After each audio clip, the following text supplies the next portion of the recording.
बिस्मिल्लाहिर्रहमानिर्रहीम। कैसे हैं भैया आप लोग? रटना नहीं है, समझना है। Syntax book board second year chemistry, second year chemistry chapter number 1 जी, चैप्टर नंबर 1। इतनी देर क्यों? ऑर्गेनिक केमिस्ट्री सबसे ज़्यादा आपके लिए प्रॉब्लम थी ना।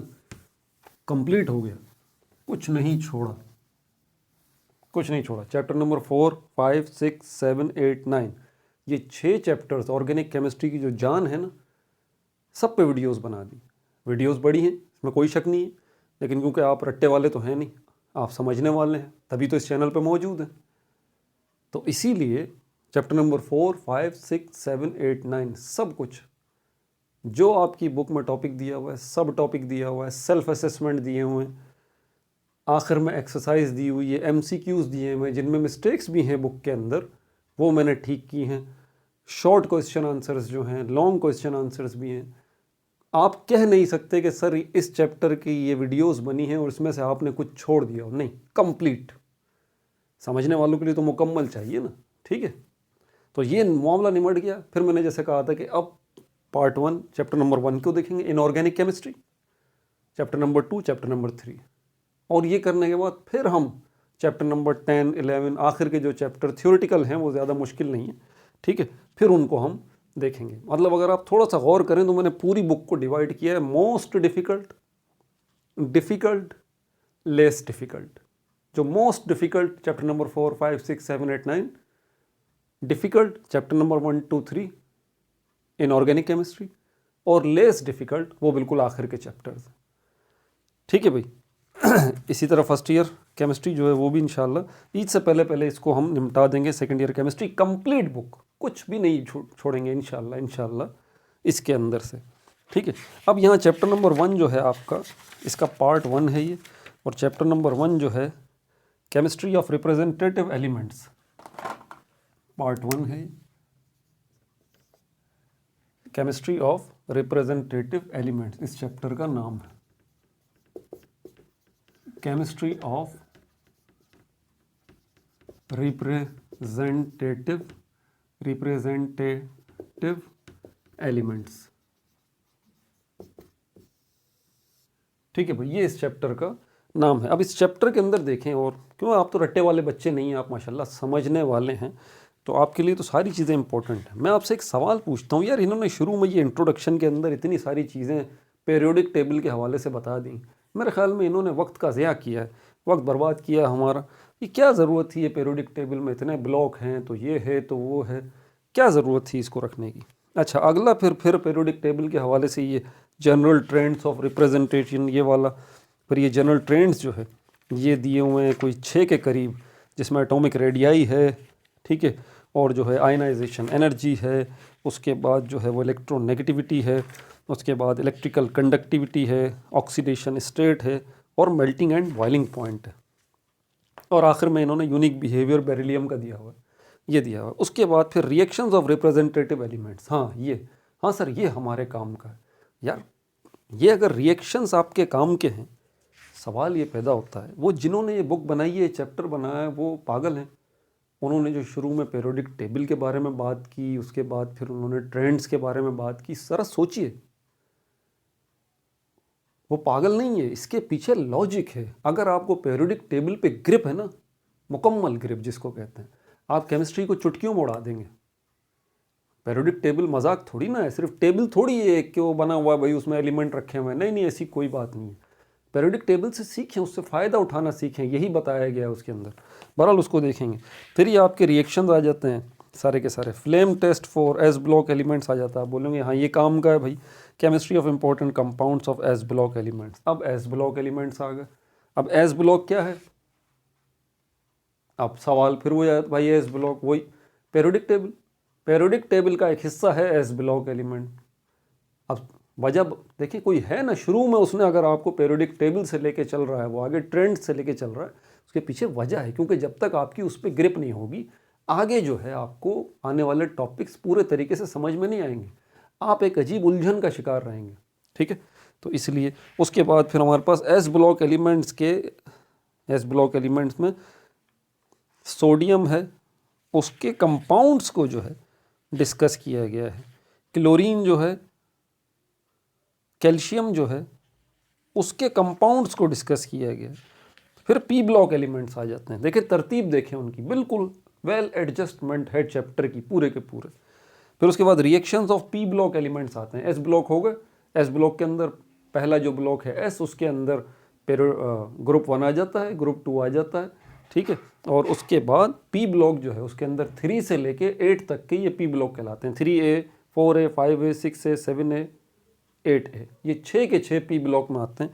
देखिए उसकी तरतीब बता रहा है फिर कि उसके अंदर क्या है कि उसके रिएक्शंस आप देखेंगे उसके एलिमेंट्स के, और जब रिएक्शंस की बात आ जाएगी फिर क्या उसी के अंदर फिर हैलोजेंस के बिहेवियर की इसने बात की है, एसिडिटी की बात की है, हैलोजेंस को ख़ास तौर पर उसने आगे डिस्कस किया है। और उसके बाद फिर ये जो पी ब्लॉक एलिमेंट्स हैं इनके कंपाउंड्स की बात की है। सल्फ्यूरिक एसिड पी ब्लॉक जो हमारे पास है पीरियोडिक टेबल का, उसमें जो एक ग्रुप है जिसका ये एलिमेंट है सल्फर, उसके कंपाउंड्स, उसका जो कंपाउंड है ये सल्फ्यूरिक एसिड, इसके बारे में बात की गई है। कॉन्टैक्ट प्रोसेस के तहत ये कंपाउंड सल्फ्यूरिक एसिड कैसे बनाया जाएगा, इसकी फिजिकल प्रॉपर्टीज़ क्या हैं, इसकी केमिकल प्रॉपर्टीज़ क्या हैं, इसके यूजेस क्या हैं, ये सब आ गया। Diagonal relationship of representative elements, तो पूरे के पूरे जो है वो रिप्रेजेंटेटिव एलिमेंट्स की बात हो गई। रिप्रेजेंटेटिव एलिमेंट्स कौन से हो गए, एस ब्लॉक और पी ब्लॉक वाले, यानी कि 1A, 2A, 3A, 4A, 5A, 6A, 7A, 8A, ये जो ग्रुप हैं सारे के सारे कलेक्टिवली ये रिप्रेजेंटेटिव एलिमेंट्स कहलाते हैं, जिसको इसने 2 ब्लॉक में डिवाइड किया है, एस और पी के अंदर, ठीक है। अच्छा, फिर जब ये बात हो गई फिर उसने बोला है कि इनका ताल्लुक क्या है, diagonal relationship of representative elements. ये पहले ही बता दूं ना आपको, आगे आने से पहले ये सारी चीज़ें आपको पहले ही बता दूं ताकि आपको अंदाज़ा हो कि हम करने क्या जा रहे हैं। इसीलिए मैं कहता हूँ पार्ट 1 जो मैं बनाता हूँ ना उसमें मैं बहुत डिटेल में बात करता हूँ। आप मेहरबानी करके पार्ट 1 को तसल्ली से देखा करें, ठीक है। और ये आपका चैप्टर तमाम हो गया, हो गई पूरी बात रिप्रेजेंटेटिव एलिमेंट्स की। चलें, अब ये मैंने नोट्स बनाए हैं, इसके मुताबिक हम चलते हैं। आज का जो हमारा टॉपिक है वो है ग्रुप ट्रेंड्स का, ठीक है। ये हमारा टॉपिक है general group trends of representative elements, general group trends of representative elements, chemistry of representative elements, ठीक है। और इसके अंदर हमारा क्या है, general group trends. General group trends जो है वो किस में देखेंगे, रिप्रेजेंटेटिव एलिमेंट्स में। लेकिन ये ग्रुप ट्रेंड जो है, ये ग्रुप ट्रेंड ये क्या होता है, रिप्रेजेंटेटिव एलिमेंट्स कौन से होते हैं, पीरियोडिक टेबल क्या होता है, तो ये सब चीज़ों के सवालात के अगर आपको जवाबात चाहिए तो अब नोट करना शुरू कीजिए जो जो चीज़ें आपको नोट करवा रहा हूँ, ठीक है। इसमें कोई प्रॉब्लम नहीं है कि आप प्रॉब्लम ठक प्लस माइनस किया और आपको जवाब मिल गया, ऐसी बात नहीं है। इसमें सारी टेक्निकल चीज़ें, ठीक है। पहली बात, ये पीरियोडिक टेबल क्या होता है, पीरियोडिक टेबल पूरे वर्ड्स नहीं लिखूंगा, पहले ही आपको बता रहा हूँ शॉर्टकट में लिखूंगा, वक्त थोड़ा होता है। पीरियोडिक टेबल, ये टेबल जो है, टेबल वर्ड के मतलब क्या है, टेबल का मतलब होता है collection of rows and columns, rows and columns, rows and columns, rows and column. तो वो चीज़ जिसके अंदर आपको रोज और कॉलम्स नज़र आ रहे हो, कॉलम्स जो है टॉप टू बॉटम लाइंस को कहते हैं, ये वाले, ये कॉलम्स कहलाते हैं, और ये लेफ़्ट टू राइट जो जा रही होती हैं हॉरिजॉन्टल, इनको हम रोज कहते हैं। तो अगर आपको किसी जगह पे इन दोनों का कलेक्शन नज़र आए, इन वर्टिकल लाइंस का और इन हॉरिजॉन्टल लाइंस का, और इन वर्टिकल लाइंस को हम कॉलम्स कहते हैं और इन हॉरिजॉन्टल लाइंस को हम रोज कहते हैं, तो जहाँ भी आपको इज्तमा नज़र आए, कलेक्शन नज़र आए इन वर्टिकल और हॉरिजॉन्टल लाइंस का, तो वो चीज़ जो है वो क्या कहलाएगी, ये बात याद रखिए, उसको हम टेबल कहते हैं। क्या कहते हैं, टेबल। ये बहुत सारी किस्मों के होते हैं, ठीक है। अभी जिस टेबल की हम बात कर रहे हैं और उसको क्या कहते हैं, उसको पीरियोडिक टेबल कहते हैं, पीरियोडिक टेबल। इसको पीरियोडिक क्यों कहा जाता है अभी ये तो मैं डिटेल नहीं बता सकता, नहीं तो बात बड़ी तवील हो जाएगी, ठीक है ना। तो इसका, इस टेबल का नाम जो है वो पीरियोडिक टेबल है। हालांकि मेरा ख्याल है शायद इसका नाम जो है वो एलिमेंटल टेबल रख देना चाहिए था, सोचने की बात है ना। जब इसमें एलिमेंट मौजूद हैं, आपने क्या रखा है इस टेबल में, एलिमेंट रखे हैं ना, तो भाई इसका नाम होना चाहिए था elemental table, chemical element table रख देते, नहीं, इसका नाम रखा है पीरियोडिक टेबल। इसके पीछे क्या लॉजिक है, खैर पुरानी वीडियोस के अंदर ये मैं एक्सप्लेन कर चुका हूँ। बहरहाल तो इस टेबल का नाम है पीरियोडिक टेबल। अब यहाँ पर ये जो वर्टिकल लाइंस है जिनको हम कॉलम्स कहते हैं, इन वर्टिकल्स लाइंस का एक स्पेसिफिक नेम है जिनको ग्रुप्स कहा जाता है। ग्रुप्स मैंने कहा था शॉर्टकट में लिखूंगा।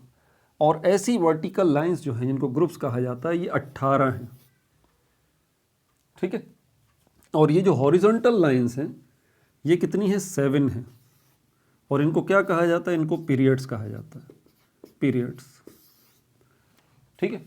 अब यहाँ पर ये जो ग्रुप 18 हैं, ये जो 18 ग्रुप हमने 18 कॉलम्स हैं, इनको 18 ग्रुप्स का नाम दिया है, ये इनके बारे में बात होगी। पीरियड्स मैंने आपको बता दिया ये होती हैं। अब ज़रा जो है यहाँ पर इसके बारे में मज़ीद आगे बात करूँगा। अब जो मेरा टॉपिक है वो ये है यहाँ पर बेसिस ऑफ क्लासिफिकेशन। देखें आप इसमें कर क्या रहे, to the point, periodic table के अंदर आप कर रहे हैं अरेंजमेंट। जब आप चीज़ों को अरेंज करते हैं ना, तरतीब से रखते हैं, उसके पीछे कोई ना कोई बेस ज़रूर होती है, कोई ना कोई बेस ज़रूर होती है, कोई ना कोई बुनियाद ज़रूर होती है, ठीक है। आपके सामने बहुत सारे लोग हैं, एक हॉल के अंदर खड़े हुए हैं, आपको कहा जाता है कि भाई इनको अरेंज कर दो या इनको क्लासीफाई कर दें आप, तो आप यकीनन किसी न किसी बुनियाद पे तो उनको क्लासीफाई करेंगे। आप जेंडर की बुनियाद पे कर सकते हैं, जिन्स की बुनियाद, कि भाई जो ख़वातीन हैं वो एक साइड पे आ जाएं, जो मर्द हैं वो एक साइड पे आ जाएं, ठीक है। आप जो है एज के हिसाब से उनकी अरेंजमेंट कर सकते हैं, क्लासिफिकेशन कर सकते हैं। वही लोग हैं जिनको आप एक और तरीके से क्लासीफाई कर सकते हैं, अरेंज कर सकते हैं। किस बुनियाद पर, उम्र की बुनियाद पर। वो 10 साल वाले जितने हैं वो एक साइड पे हो जाएं, 11 साल से लेके 20 साल वाले जितने हैं वो एक साइड पे हो जाएं, 21 साल से लेके 30 साल वाले हैं जो वो एक साइड पे हो जाएं। तो इस तरह आपने ये अरेंजमेंट कर दी। समझ आ गई बात। पहली अरेंजमेंट आपने जेंडर के हिसाब से की, फिर आपने अरेंजमेंट जो है वो किस हिसाब से की, आपने जो है वो उम्र के हिसाब से की। और भी कई तरीके हैं अरेंजमेंट के, ठीक है। ये भी आप इस तरह भी अरेंज कर सकते हैं, भाई जो स्टूडेंट्स हैं वो एक साइड पे हो जाएं और जो स्टूडेंट नहीं है वो दूसरी साइड पे। मतलब जब भी आप अरेंज करना जा रहे हैं उन लोगों को जो हॉल में खड़े हुए हैं, उनको ग्रुप में डिवाइड कर रहे हैं, उनकी क्लासेस बना रहे हैं, तो कोई बुनियाद है जिसको बेस बना के आप कर रहे हैं। ये जो बेस है अभी मैंने आपको एक एक बताई हैं, ये एक से ज़्यादा भी हो सकती हैं। पीरियोडिक टेबल के अंदर जो अरेंजमेंट की गई है ना, ठीक है, पीरियोडिक टेबल के अंदर जो अरेंजमेंट की गई है, अब ज़रा आप नोट करना शुरू कर दें मेरे साथ साथ। पीरियोडिक टेबल के अंदर जो एलिमेंट्स की अरेंजमेंट की गई है ना, वो किस बुनियाद पे की गई है? क्या एक ही बुनियाद पे की गई है? नहीं, एक से ज़्यादा बुनियादों पर उनकी तकसीम की गई है। एक से ज़्यादा बुनियादों पर उनकी तकसीम की गई है। Basis of periodic table. वैसे तो इसकी पूरी हेडिंग होनी चाहिए थी basis of elements in the periodic table. Periodic table में जो एलिमेंट्स हैं उनको किस बुनियाद पर अरेंज किया गया? Basis of arrangement of periodic table, basis of arrangement of elements in periodic table. इसका पूरा नाम यह होना चाहिए, basis of arrangement of elements in periodic table. Periodic table के अंदर जो एलिमेंट्स हैं उनकी जो आप अरेंजमेंट कर रहे हैं, किन बुनियादों पे कर रहे हैं? 3 बुनियादें हैं। सबसे पहले जो एलिमेंट्स की अरेंजमेंट की गई थी वो की गई थी atomic number point of view से। Atomic number point of view से, जिसको हम Z से रिप्रेजेंट करते हैं, ठीक है। दूसरी किस्म की जो अरेंजमेंट है वो है इलेक्ट्रॉनिक कॉन्फ़िगरेशन की बुनियाद पर, इलेक्ट्रॉनिक कॉन्फ़िगरेशन की बुनियाद पर। अब ये इलेक्ट्रॉनिक कॉन्फ़िगरेशन भी पूरा लिखना बड़ा तकलीफ दे भाई, इसलिए मैं इसको इन शॉर्ट जो है मैं इस तरह से लिखूँगा, इलेक्ट्रॉनिक कॉन्फ़िगरेशन की बुनियाद पे अरेंज किया गया है एलिमेंट्स को पीरियोडिक टेबल में। और जो है प्रॉपर्टीज़ की बुनियाद पे भी, खुसूसियात की बुनियाद पे भी एलिमेंट्स को अरेंज किया गया। इनको नोट्स में ले लें आप अपने, ठीक है भाई। अब क्योंकि पीरियोडिक टेबल की जो एक तारीख़ है, पूरी की पूरी हिस्ट्री है, पहले कौन सा पीरियोडिक टेबल आया, उसके बाद कौन सा आया, बहरहाल आज जो हमारे पास है करंट मॉडर्न जो है उसको हम कहते हैं long form of periodic table, long form of periodic table. और हम इसी long form of periodic table की बात करने जा रहे हैं, जिसके अंदर एलिमेंट्स को जो अरेंज किया गया है वो इन तीनों बुनियादों पे किया गया है। एटॉमिक नंबर की बुनियाद पे भी, बढ़ते हुए एटॉमिक नंबर, जो सबसे पहले जिसका सबसे कम एटॉमिक नंबर है जैसे हाइड्रोजन है, उसको नंबर 1 पे जगह दी गई है। उसके बाद नंबर 2 जो है हीलियम है, उसका एटॉमिक नंबर, उसके बाद उसको रखा गया लाइक दिस। उसके बाद इलेक्ट्रॉनिक कॉन्फ़िगरेशन बेस पर भी जो है वो तकसीम किया गया, एलिमेंट्स को अरेंज किया गया पीरियोडिक टेबल में। ये सब बताता हूँ अभी। प्रॉपर्टीज़ की बुनियाद पे भी अरेंज किया गया एलिमेंट्स को। ठीक है, ये सब चीज़ें आपके लिए समझना बहुत ज़रूरी है। आपको ग्रुप ट्रेंड्स, सारी की सारी चीज़ें आपको चुटकियों में समझ में आ जाएंगी, चुटकियों में। बस दिल पे पत्थर रख के ये तफसील सुन लें और इनको नोट कर लें आप, ये आपके फ़ायदे में। ये बुनियाद अच्छी है आपकी, इंशाल्लाह आगे आप जो है वो चुटकियों में उड़ा देंगे पूरे चैप्टर्स को आने वाले। तो अभी मौजूदा जो है long form of periodic table जो आपके पास है वो तीनों बुनियादों पर है।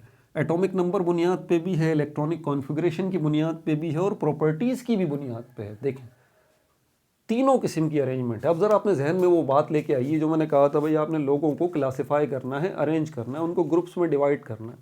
तो कोई एक बेस ले लें आप, कोई एक बुनियाद कर लें। तो आप बोलते हैं आसान सा तरीका जेंडर बेस है, चलो भाई मर्द एक साइड पे हो जाए, ख़वातीन एक साइड पे हो जाएं। लेकिन अगर मैं एक शर्त लगा दूं कि नहीं, आप एक बेस पे नहीं, आप 2 बेसिस पे क्लासीफाई करें, फिर मैं बोलूं नहीं 2 बेसिस पे नहीं, आप 3 बेसिस पे क्लासीफाई करें, तो आपके लिए देखें मामला उलझता चला जाएगा। यह आसान काम नहीं है। ठीक है, तो यहाँ पर भी जो मॉडर्न ये long form of periodic table है, ये 3 बुनियादों पर इसकी दर्जाबंदी की गई है। इसमें एलिमेंट्स जो रखे गए हैं 3 बुनियादों पर उनको रखा गया है। और तीनों जो चीज़ें रखी गई हैं, 3 बुनियादें जो ये हैं, ये एक दूसरे को डिस्टर्ब नहीं करती, ये एक दूसरे को हेल्प करती हैं। ठीक है, तो long form of periodic table है। ठीक है भाई, जिसके अंदर मैं आपको ये बता चुका हूँ कि पीरियड जो हैं वो कितने हैं, 7 हैं, और ग्रुप्स जो हैं वो कितने हैं, 18। ठीक है भाई, ये भी बात हो गई। अब ज़रा टाइप्स ऑफ ग्रुप जो है आप ये देख लीजिए। टाइप्स ऑफ ग्रुप, 2 किस्म के ग्रुप हैं यहाँ पर। जितने ग्रुप्स हैं 18 के 18 ग्रुप्स को 2 हमने कैटेगरीज में डिवाइड कर दिया है। सब ग्रुप ए, सब ग्रुप ए और सब ग्रुप बी। अगर आपने नोट्स में अपने देखा हो ना, तो ये आखिर में ये लिखा होता है कि इनकी इलेक्ट्रॉनिक कॉन्फ़िगरेशन की जाती है। भाई ये शुरू किया जाता है, ये पी ब्लॉक वालों को, डी ब्लॉक वालों को देखें, NS1-2 से लेके N-2F1 पता नहीं बिला बिला। सर समझ में नहीं आया, पता नहीं क्या मुसीबत है, ये इलेक्ट्रॉनिक कॉन्फ़िगरेशन बेस पे कैसे क्लासिफिकेशन हो गई। तसल्ली रखें, अभी बताता हूँ, सारी बताता हूँ तफसीला, टेंशन नहीं लें। ठीक है, तो टाइप्स ऑफ ग्रुप जो है इनको हमने ग्रुप्स को 2 हिस्सों में डिवाइड कर दिया है, ग्रुप ए और ग्रुप बी। ये ग्रुप ए वाले जो है ना, सब ग्रुप ए वाले, इन्हीं को हम कहते हैं रिप्रेजेंटेटिव एलिमेंट, रिप्रेजेंटेटिव एलिमेंट। ये कहाँ से शुरू होते हैं, ये 1A से लेके 8A तक होते हैं। मतलब 8 ग्रुप जो हैं वो इसके अंदर आते हैं। आपको पता है 8 और 8 16 होते हैं, 8 और 8 16 होते हैं, 8 + 8 16। अगर टोटल 18 हमारे पास ग्रुप हैं, 18 हमारे पास ग्रुप हैं, तो 8 ग्रुप जो है ये ए वाले हो गए। अब आपके जहन में फ़ौरन क्लिक करेगा कि यार 8 ग्रुप तो ए वाले हो गए, अब 18 में से 8 निकल जाते हैं तो 10 ग्रुप बचते हैं, ये यकीनन बी वाले होंगे। नहीं, ऐसी बात नहीं है, ऐसी बात नहीं है। क्यों नहीं है सर, जबकि यहाँ तो आपने सारे ग्रुप्स को ही 2 हिस्सों में डिवाइड कर दिया। सब ग्रुप ए रिप्रेजेंटेटिव एलिमेंट्स आ गए, उसमें 1 से लेके 8 तक 8 ग्रुप ये हो गए। सब ग्रुप बी है, तो एग्जैक्टली इसमें 18 जो है वो 18, इसमें से 8 तो ए वाले हो गए, तो बाकी 10 बचे ये बी वाले ही होने चाहिए। भाई ज़रा बात सुनिए, ये 18 जो हैं ये कॉलम्स हैं, कॉलम्स हैं। कॉलम की स्पेलिंग सही लिखी है, कॉलम्स। ये 18 कॉलम्स हैं। ठीक है, तो 18 कॉलम्स में से ज़रूरी नहीं है कि एक कॉलम जो है वो एक ग्रुप ही हो। कुछ ग्रुप ऐसे हैं जो 3 कॉलम से मिलके बने हैं। जी, कुछ ग्रुप ऐसे हैं जो कि 3 कॉलम से मिलके बने हैं। यही वजह है कि यहाँ मामला बराबर नहीं हो रहा। ये क्वेश्चन आ सकता है आपके लिए, ट्रिकी क्वेश्चन, ठीक है, ज़रा ध्यान से सुनिएगा। तो 10 जो है वो आपके पास जो बच रहे हैं वो कॉलम्स हैं, ठीक है, लेकिन ग्रुप जो हैं आपके पास बी वाले ये 8 ही हैं। क्यों? क्योंकि इसके अंदर से तीन कॉलम ऐसे हैं जो एक ग्रुप बना रहे हैं। और मेरा ख्याल है, मुझे याद नहीं आ रहा सही तरह अभी, मेरा ख्याल है कि वो 8B वाले हैं। 8B जो है, करेक्शन कर दीजिएगा कमेंट में, 8B वाले जो हैं ये 3 कॉलम्स से मिलके बने, 1 2 3, ये 3 कॉलम्स कलेक्टिवली 8B कहलाते हैं। बहरहाल आप कमेंट में बता दीजिएगा, ये मुझे थोड़ा सा इसमें डाउट है। तो ये बात भी हो गई सब ग्रुप ए और सब ग्रुप बी वाली हो गई। ये ट्रांजिशन, ये रिप्रेजेंटेटिव एलिमेंट्स कहलाते हैं, और ये सब ग्रुप बी वाले जो हैं ये ट्रांजिशन एलिमेंट्स कहलाते हैं। ट्रांजिशन एलिमेंट्स जो है ये कहलाते हैं। ठीक है भाई, नोट कर लिया इसको भी, आगे चलते हैं। अब ये बात आ गई क्लासिफिकेशन ऑन द बेसिस। ये जो भी हमने क्लासिफिकेशन देखी किस बुनियाद पे की हमने, ये एटॉमिक नंबर की बुनियाद पे, इसीलिए ऊपर वाला मिटा नहीं रहा मैं। तो ये एटॉमिक नंबर की बुनियाद पे हमने क्लासिफिकेशन जो है वो अभी की है। किस तरह से एटॉमिक नंबर,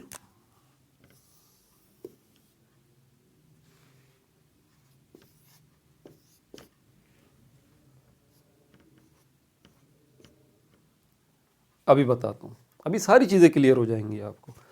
ठीक है, classification on the basis of electronic configuration. Classification, दूसरी हेडिंग डाल लें, ये दूसरा वाला है, classification on the basis of electronic configuration. Electronic configuration होता क्या है? ये एक मेथड है, ये एक तरीका है। इसकी मदद से आप क्या करते हैं, क्या बिरयानी बनाते हैं, खाना बनाते हैं? नहीं, ऐसा कुछ नहीं करते आप। इसकी मदद से आप इलेक्ट्रॉन्स की फिलिंग करते हैं शेल्स में। इलेक्ट्रॉन्स की फिलिंग करते हैं आप किसके अंदर? शेल्स के अंदर। ये पुराना कॉन्सेप्ट था, ये पुरानी बात है।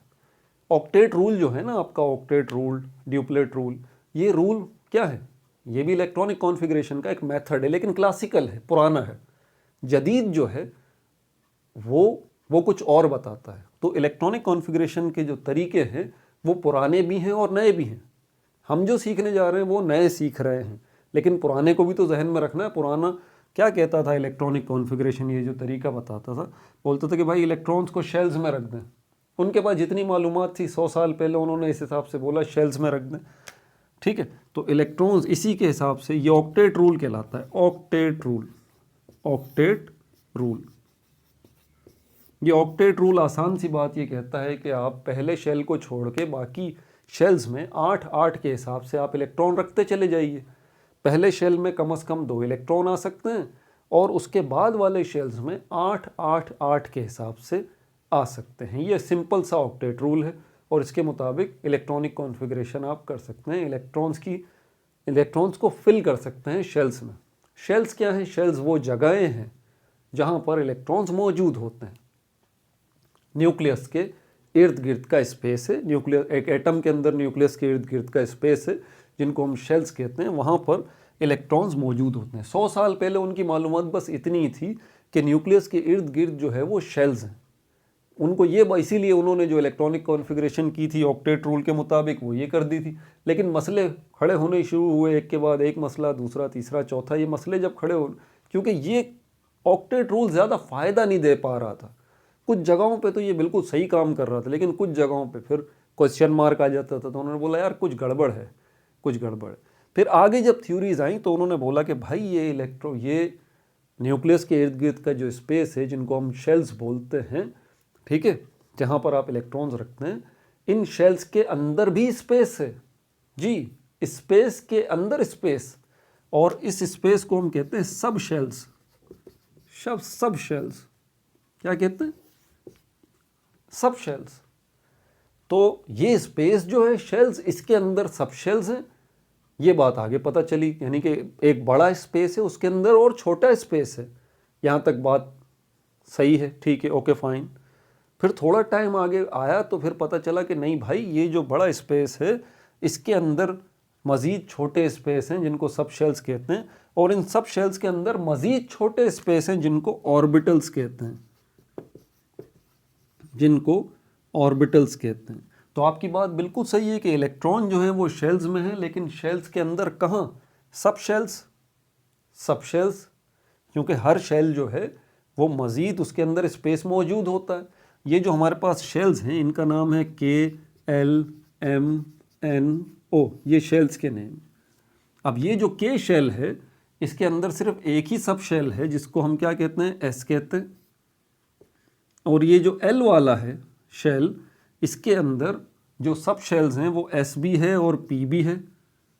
और ये जो M शेल है इसके अंदर 3 मज़ीद सब शेल्स हैं जिनको हम S भी कहते हैं, P भी कहते हैं, D भी कहते हैं। और ये जो N वाला शेल है इसके अंदर मज़ीद 4 सब शेल्स हैं, मज़ीद स्पेस है इसके अंदर, 4 स्पेसेस मज़ीद हैं। उनको हम क्या कहते हैं? उनको हम कहते हैं SPDF। तो ये सब शेल हो। तो ये K शेल के अंदर एक ही सब शेल है S, L के अंदर 2 सब शेल हैं S और P, M के अंदर जो है वो 3 सब शेल हैं SPD, और ये N जो है इसके अंदर SPD है। बाकी O और ये वो अभी हमारा फ़िलहाल टॉपिक नहीं है, ये साइंटिस्ट बरादरी का लेवल चला जाता है, फिर आगे बहुत हायर रिसर्च आ जाती है, ये हमारा काम नहीं है अभी फ़िलहाल। तो फिर ये पता चला कि भाई शेल्स के अंदर सब शेल्स भी होते हैं। फिर ये भी पता चला कि हर शेल जो है ज़रूरी नहीं है उसके अंदर उतने ही सब शेल हों। जैसे K वाला जो है शेल, इसके अंदर एक ही सब शेल है, जो L वाला शेल है इसके अंदर 2 सब शेल है, ठीक है। फिर आगे जाके पता चला कि भाई इलेक्ट्रॉन शेल में तो होते हैं, शेल के अंदर होते हैं, मतलब उस शेल के सब शेल में होते हैं। अब सब शेल्स के अंदर क्या हैं? ऑर्बिटल्स। तो पता ये बात चली कि इलेक्ट्रॉन्स शेल में इलेक्ट्रॉन एटम में होते हैं, एटम के अंदर कहाँ होते हैं? शेल्स में होते हैं, शेल्स में कहाँ होते हैं? उनके सब शेल्स में होते हैं, उनके सब शेल्स में कहाँ होते हैं? उनके ऑर्बिटल्स में होते हैं। ये जितने सब शेल हैं S, ये P, ये D और ये F, ये जो S, P, D, F, ये जो सब शेल हैं सब के अंदर क्या मौजूद है? ये ऑर्बिटल्स मौजूद है। ये और छोटा स्पेस है, बड़ा स्पेस, उसके अंदर छोटा स्पेस, उसके अंदर छोटा स्पेस, आखिरी हद ये है ऑर्बिटल, ये सबसे छोटा स्पेस है। ये वो जगह है जहाँ पर इलेक्ट्रॉन्स मौजूद होते हैं, ये है वो जगह जहाँ इलेक्ट्रॉन्स मौजूद होते हैं। समझ में आ रही है बात आपको? तो classification on the basis of electronic configuration. अब देखिए हम पीरियोडिक टेबल के अंदर मौजूद एलिमेंट्स को क्लासिफाई कर रहे हैं, उनको मुख्तलिफ ग्रुप्स में डिवाइड कर रहे हैं। तो फिर कैसे करें? On the basis of electronic configuration. अब इलेक्ट्रॉनिक कॉन्फ़िगरेशन की बुनियाद पे करें तो कैसे करें? ये जो इलेक्ट्रॉनिक कॉन्फ़िगरेशन हुई है कि अब आपने इलेक्ट्रॉन्स को जो रखना है वो शेल्स के अंदर, उनके सब शेल्स के अंदर, उनके ऑर्बिटल में रखना है। अब ये पीरियोडिक टेबल है, ये पीरियोडिक टेबल है। ये 2 ग्रुप आ गए, ये 6 ग्रुप आ गए, ये बीच में ट्रांजिशन एलिमेंट आ गए। आखिर में नीचे यहाँ पर भी 2 रोज जो हैं वो बनी हुई हैं, ये एक्टिनाइड और लैंथेनाइड्स कहलाती हैं, इनको तो बाद में देखेंगे। ये जो पूरा का पूरा है ये S ब्लॉक कहलाता है, ये 1A और 2A, ये S ब्लॉक कहलाता है। क्या मतलब हुआ इस बात का? इसका मतलब ये हुआ कि इसके अंदर जितने एलिमेंट्स हैं उनके जो इलेक्ट्रॉन्स हैं, उन इलेक्ट्रॉन्स की अगर आप इलेक्ट्रॉनिक कॉन्फ़िगरेशन करेंगे, मॉडर्न इलेक्ट्रॉनिक कॉन्फ़िगरेशन, तो इनके इलेक्ट्रॉन्स जो आखिर के इलेक्ट्रॉन्स हैं, आखिरी शेल के इलेक्ट्रॉन्स हैं, लास्ट शेल के, देखिए मैंने शेल कहा है, ध्यान से सुनिएगा, जो लास्ट शेल है जिसको हम वैलेंस शेल भी कहते हैं, वैलेंस शेल, वैलेंस शेल, जो लास्ट शेल है जिसको हम वैलेंस शेल भी कहते हैं, उसकी बात हो रही। तो S ब्लॉक के अंदर जो भी है, मिसाल के तौर पर आप इसको ले लीजिए, सोडियम को ले लेते हैं, सोडियम, सोडियम, इसका एटॉमिक नंबर 11 है, इसका मतलब इसके पास 11 इलेक्ट्रॉन, 11 इलेक्ट्रॉन। तो जब आप इलेक्ट्रॉनिक कॉन्फ़िगरेशन करेंगे सोडियम की, ठीक है, अभी आपने सोडियम को किसी भी ग्रुप में नहीं रखा पीरियोडिक टेबल के, सपोज करें 11 इलेक्ट्रॉन है, तो इसकी इलेक्ट्रॉनिक कॉन्फ़िगरेशन ऐसे करेंगे 1s2 2s2 2p 1s2 2s2 2p6, क्या सही हो गया? कितने इलेक्ट्रॉन है? 11 है। कितने इलेक्ट्रॉन है? 11। 11 इलेक्ट्रॉन में से पहला ये 1s का क्या मतलब हुआ? 1 का क्या मतलब हुआ? 1 का मतलब ये हुआ shell, valence shell. Valence shell मतलब लास्ट शेल, बिल्कुल आखिरी शेल जो है, आखिरी शेल जो है। तो ये इसका जो है वो 1 का ये मतलब है ये शेल को, सॉरी लास्ट या वैलेंस शेल नहीं, सॉरी, इसका मतलब है सिर्फ शेल।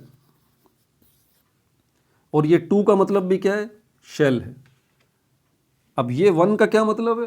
पहला शेल। पहला शेल कौन सा है? के वाला है।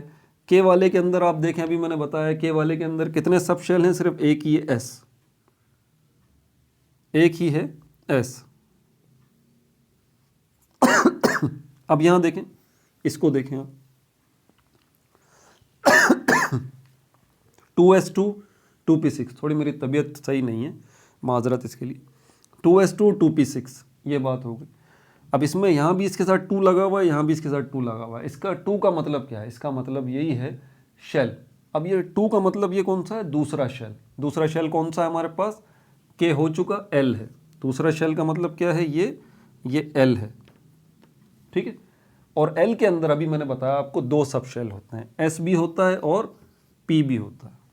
तो यहाँ पर आप देख लें, दूसरे शेल के अंदर एस भी आ चुका और पी भी आ चुका। तो ये पूरा का पूरा जो है आपको क्या बता रहा है कि ये कौन सा शेल है? दूसरा शेल है। और ये एस और पी आपको क्या बता रहे हैं? सब शेल है। और ऊपर इलेक्ट्रॉन्स की तादाद लिखी हुई है 2 और 6, ठीक। अब इलेक्ट्रॉन कितने हैं सोडियम के पास? 11। 2 पहले शेल के अंदर, पहले ऑर्बिटल, पहले सब शेल के अंदर 2 आ गए। कितने बचे? 9 बचे। 9 में से जब आप दूसरे शेल की तरफ गए और उसके सब शेल एस और पी की तरफ गए तो इनकी रेंज है, एस में 2 ही आ सकते हैं, पी में 6 ही आ सकते हैं। तो यहाँ पर 2 इसमें आ गए, 6 इसमें आ गए, 8 ये हो गए, 8 ये हो गए, 2 ये हो गए। अब कितने बचे? 11 में से 1 बचा। अल्टीमेटली क्योंकि इनकी रेंज पूरी हो चुकी, तीसरे शेल की तरफ जाएंगे, के एल एम की तरफ। इसमें क्या है? एस भी है, पी भी है, डी भी है। तो यहां ये तीनों मौजूद हैं। कौन सा? एम है ना, एम। तीनों सब शेल मौजूद हैं। तो ये सबसे पहले एस की तरफ जाएगा। अब आखिरी जो इलेक्ट्रॉन रहेगा ना, 1 इलेक्ट्रॉन, वो इसमें आएगा। लेकिन ये एस किसका वाला है? ये तीसरे शेल वाले का है। देखें, एस तीनों में मौजूद है। एस जो है के में भी मौजूद है, एस जो है एल में भी मौजूद है, एस जो है वो एम में भी मौजूद है। तो अब 1 इलेक्ट्रॉन जो बच गया वो डेफिनेटली तीसरे शेल की तरफ जाएगा। और उसके अंदर कौन से सब शेल की तरफ जाएगा? एस की तरफ जाएगा। ये आ गया। जब हमने देखा कि सोडियम जो है उसका ये जो आखिरी इलेक्ट्रॉन, 1 इलेक्ट्रॉन बचा था ना, लास्ट इलेक्ट्रॉन, हमने ये जब देखा कि ये लास्ट इलेक्ट्रॉन जो है वो किसके अंदर आ रहा है? कौन से शेल में आ रहा है? तीसरे में आ रहा है। और तीसरे के अंदर कौन से सब शेल में आ रहा है? एस में आ रहा है। तो हमने फिर क्या किया? हमने एक पेरियोडिक टेबल का ब्लॉक बनाया जिसको हमने एस ब्लॉक का नाम दिया, और उसके अंदर इस सोडियम को यहाँ पे रख दिया। क्यों? क्योंकि जब हम सोडियम की इलेक्ट्रॉनिक कॉन्फ़िगरेशन कर रहे हैं तो आखिर में जो हमें नज़र आ रहा है, बिल्कुल एंड में, वो क्या नज़र आ रहा है? 3s1। यही वजह है कि अब इसको हम इसके अंदर रख रहे हैं। और सिर्फ यही नहीं है कि सोडियम ही ये चीज़ दिखा रहा है, नहीं भाई, इसमें ग्रुप 1A में लिथियम आता है, वो भी यही आपको दिखाएगा। उसका भी आखिरी इलेक्ट्रॉन जो है वो आपको कौन से सब शेल में नज़र आएगा? एस सब शेल में नज़र आएगा, लिथियम का भी। इसी तरह सोडियम का अभी बता चुका हूँ, आखिरी इलेक्ट्रॉन कहाँ नज़र आएंगे आपको? 1 इलेक्ट्रॉन भी हो सकता है, 1 से ज़्यादा भी हो सकते हैं, वो आपको 1 होंगे या 2 होंगे, वैसे 1 ही इलेक्ट्रॉन होगा, ये मैं बता दूँ आपको। तो लिथियम को देखें आप, वो भी आपको यही नज़र आएगा। पोटेशियम को देखें आप, लिथियम के पास कितने इलेक्ट्रॉन हैं? 3 इलेक्ट्रॉन है। सोडियम के पास 11 इलेक्ट्रॉन है। पोटेशियम के पास 19 इलेक्ट्रॉन है, 1919। तीनों की इलेक्ट्रॉनिक कॉन्फ़िगरेशन आप करके देख लीजिए। आखिर में आपको ये पता लगेगा कि एंड जो हो रहा है इलेक्ट्रॉनिक कॉन्फ़िगरेशन का, ये एस पे हो रहा है। किस पे हो रहा है? एस पे हो रहा है। और ये जब आप देखेंगे यहाँ पर सोडियम है, पोटेशियम है, इसके साथ लिथियम भी आ गया और इसके साथ फ्रेंशियम भी है, रुबिडियम भी है, और फिर बराबर वाले इस 2 को देखेंगे जब आप, तो इस 2 के अंदर जो है वो आपको यहाँ पर आपको मैग्नीशियम भी मिलेगा, बेरिलियम भी मिलेगा, कैल्शियम भी मिलेगा, ठीक है। और भी हैं, मुझे तो अभी सारे याद नहीं हैं, और भी हैं पीरियोडिक टेबल में, जैसे यहाँ पर ये इसने बताया हुआ है 2A में बेरिलियम भी है, मैग्नीशियम, कैल्शियम, स्ट्रोंटियम, बेरियम। इनको अगर आप देखेंगे, इनके इलेक्ट्रॉन्स की इलेक्ट्रॉनिक कॉन्फ़िगरेशन करेंगे तो आखिर में आपको ये S ही मिलेगा। तो जब आपने इन एलिमेंट्स को देखा, lithium, sodium, potassium, rubidium, caesium, francium और beryllium, magnesium, calcium, strontium, barium, radium, इनको जब आपने देखा, आपने इनकी इलेक्ट्रॉनिक कॉन्फ़िगरेशन की, तो पहला ग्रुप कौन सा है? 1A वाला। ये कौन सा है? 1A। इसमें आप देखेंगे तो आखिर में आपको क्या नज़र आएगा? आपको नज़र आएगा S1। और इसके जब देखेंगे सारे के सारे एलिमेंट्स को, कैल्शियम, मैग्नीशियम, बेरिलियम, सब के अंदर आपको आखिरी ये जो S है इसके अंदर 2 इलेक्ट्रॉन्स नजर आएंगे। S वाले ये भी हैं, S वाले ये भी हैं, लेकिन ये जो S वाले हैं इसके अंदर 1 इलेक्ट्रॉन आएगा, ये जो S वाले हैं इनके अंदर 2 इलेक्ट्रॉन आएंगे सब में, ये 2A। और दोनों, क्योंकि ये वाला जो ग्रुप है ये भी, इसके एलिमेंट्स भी आखिर के इलेक्ट्रॉन्स S में जा रहे हैं, इस वाले जो एलिमेंट्स हैं 2A वाले, इसके एलिमेंट्स के आखिरी इलेक्ट्रॉन S में जा रहे हैं, लेकिन फ़र्क ये है कि इसके आखिर में 1 इलेक्ट्रॉन आ रहा है, इन 2 वालों के आखिर में 2 इलेक्ट्रॉन आ रहे हैं, इसीलिए बिल तरतीब इनको 1 और 2A में रखा गया। और इस पूरे को हमने क्या नाम दे दिया? S block elements. क्या नाम दे दिया? S block elements. इसी तरह ये हमारे पास जो है वो P ब्लॉक एलिमेंट कहलाए, P ब्लॉक एलिमेंट। अब इसके नाम पे गौर कर लें, P ब्लॉक एलिमेंट, इसमें तीसरा, चौथा, पांचवा, छठा, सातवां, आठवां, ये 6 जो ग्रुप आ जाते हैं ये वाले सब के सब, इन सारे एलिमेंट्स की इलेक्ट्रॉनिक कॉन्फ़िगरेशन करें, आपको आखिर में क्या नज़र आएगा? आपको ये P नज़र आएगा, P P P P P, ठीक है। अब यहाँ 3A को देख लें, 3A जगह थोड़ी है, 3A आप इसको देख लें, ये 3A वाले जितने भी होंगे ये सब के सब, एक बात तो ये है किस में जाएंगे? ये P में ही जाएंगे। 4A वाले जो एलिमेंट्स हैं वो भी P में ही जाएंगे। 5A वाले जो है वो भी P सब शेल में ही जाएंगे। 6A वाले भी P सब शेल में ही जाएंगे। 7A वाले भी P सब शेल में जाएंगे और 8A वाले भी P सब शेल में जाएंगे, लेकिन P के अंदर 6 इलेक्ट्रॉन्स की गुंजाइश होती है। ऐसी बात, P के अंदर कितने इलेक्ट्रॉन्स आ सकते हैं? 6। तो यहाँ देखें, यहाँ से तरतीब शुरू होती है। ये क्या है? 3A।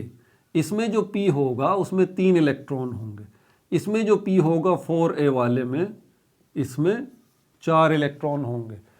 5A वाला जो होगा उसके P में 5 इलेक्ट्रॉन होंगे।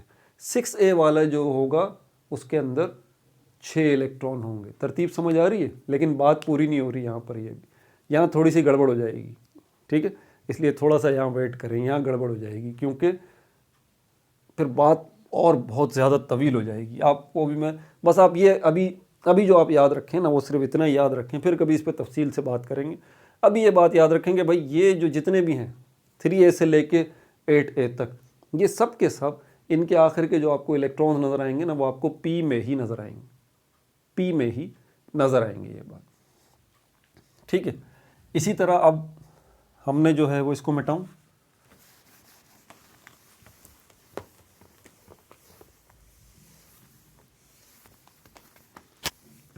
इलेक्ट्रॉनिक कॉन्फ़िगरेशन हमने किस में की है? S ब्लॉक समझ में आ गया आपको, उसके बाद P ब्लॉक समझ में आ गया आपको, उसके बाद D ब्लॉक समझ आ जाना चाहिए आपको, ठीक है, और उसके बाद F ब्लॉक समझ आ जाना चाहिए आपको। ये S P D F, ये क्या है? S P D F, ये क्या है? ये सब शेल्स हैं, सब शेल्स। तो सब शेल्स पॉइंट ऑफ व्यू से हमने इनकी क्लासिफिकेशन की है सारे एलिमेंट्स की पीरियोडिक टेबल में, और इसी को हम कहते हैं क्या? क्लासिफिकेशन और arrangement of elements in P block, इस ब्लॉक का नाम हमने पी ब्लॉक जो है वो सारा रख दिया। ये जो, और इसके बाद ये एस ब्लॉक एलिमेंट्स आ गए, पी ब्लॉक आ गए, डी ब्लॉक आ गए और एफ ब्लॉक भी आ गया। ठीक है भाई, अब मुझे इजाज़त देंगे, मेरे ख्याल में ये हो चुका। प्रॉपर्टीज़ वाला जो है वो टॉपिक नहीं होगा, इतना ही काफ़ी है अभी आपके लिए। अभी इसमें एक आखिरी चीज़ जो रह गई है यार, मैं वो बता दूं या नहीं बताऊं। जुमे का वक्त है, नमाज का भी वक्त हो रहा है, इसलिए ज़रा जल्दी जल्दी आप नोट कर लें, जल्दी जल्दी नोट कर लें ज़रा।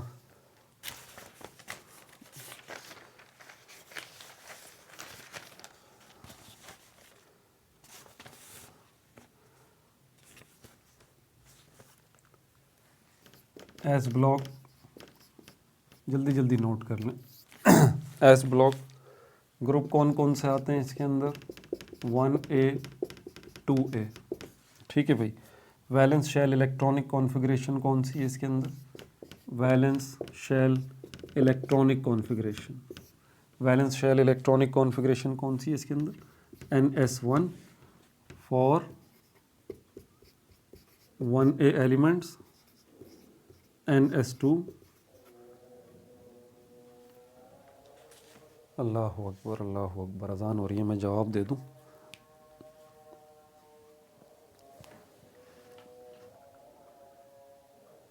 अल्लाह अकबर अल्लाह अकबर, अशहदु अल्ला इलाहा इल्लल्लाह,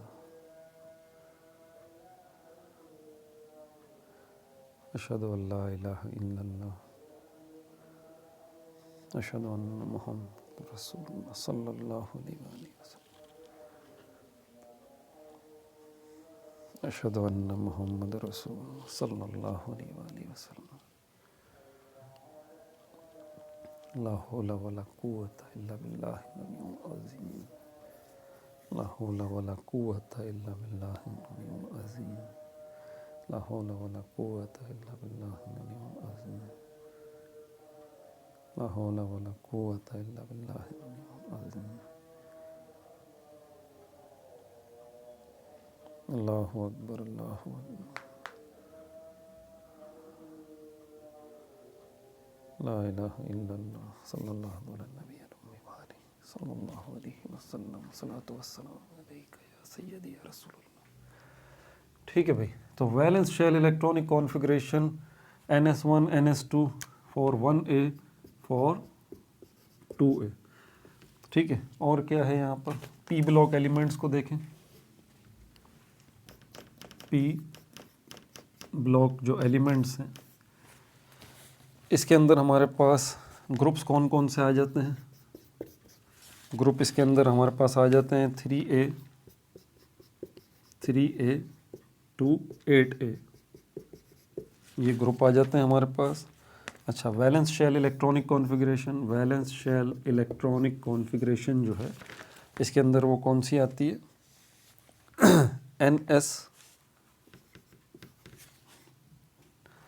NS2 NP1 to NS2 NP6, NS2 NP1 to NS2 NP6। ठीक है भाई, डी ब्लॉक एलिमेंट्स को देखते हैं।